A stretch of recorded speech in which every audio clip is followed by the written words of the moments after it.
Catus, Maximus here, doing another screwdriver video because I ran into a few nice old ones. Once again, as far as old hand tools are concerned, screwdrivers are actually one of the hardest to find that are either find at all or much less find in decent condition, because they tend to be the most used and abused of all hand tools. Like, really, how many, anybody who watches my channel that hunts around for old tools knows about how many damaged flatheads and stripped out Phillips screwdrivers they've run into. Ratchets, sockets, wrenches, all that kind of stuff can really last a long time, but screwdrivers tend to just get punished. That's why there's so many heavy-duty demolition screwdrivers and companies attempting to make just tougher and tougher and tougher drivers.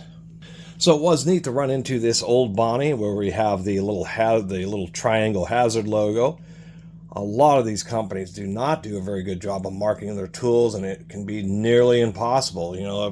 A screwdriver like this, unless you just happen to catch that on that flat there, would be essentially unmarked. And there's been a lot of screwdrivers that I found that I thought were unmarked until you could just find the faintest of markings. And I'm going to do a video on an Indestro that is a perfect example of that.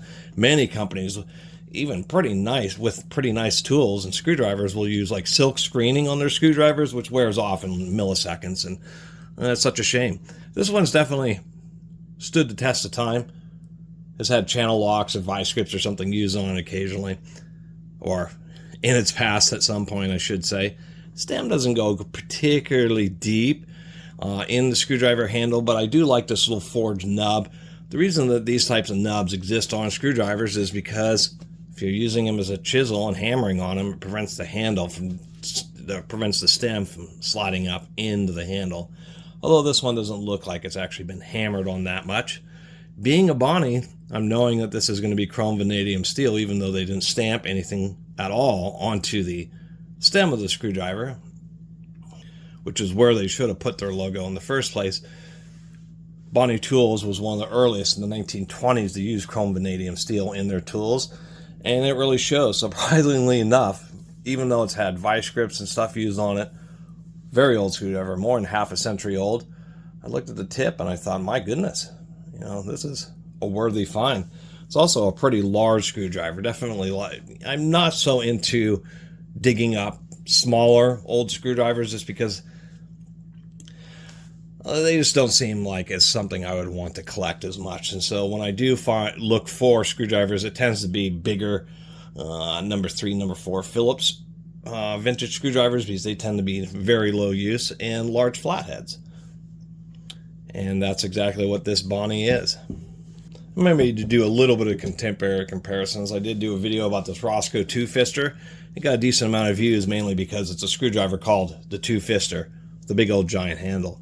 But we actually find that the stems are just about the same length on both of these, about the same diameter as well. And if we look at the handle, even though this is a two-fister, what makes this a two-fister is giving you about another inch or an inch and a half. And to tell you the truth, I probably trust the Bonney more than I trust the two-fister, especially since there are some people who've commented that the acetate on the Roscoe two-fister just wasn't super great. This happens to be a John Deere branded, one of the few John Deere branded hand tools that was worth owning. So at some point in their history, they were rebranding Stanley 100 series screwdrivers. So they weren't just rebranding a screwdriver, they were rebranding one that has a very good reputation. And in this case, like the Stanley 100 Plus would have, and they've been around for decades and decades, right along with Bonney. And the Stanley 100 Pluses, particularly some generations that use the boron steel shanks, were some of the very best that you could get. We can see that they're just a little bit nicer. They didn't include square shank on the Stanley 100 series, which is something that Bonney kind of missed out on.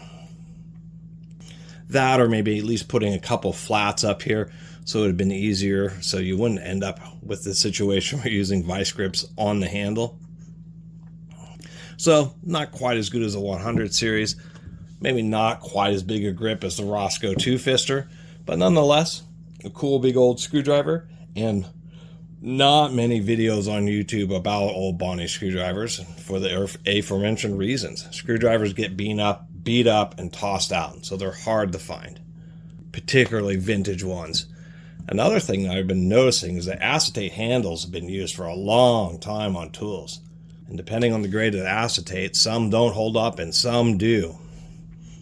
But of course, we already knew that, depending on the quality of the tool, some last longer than others. Anyway, thanks for watching.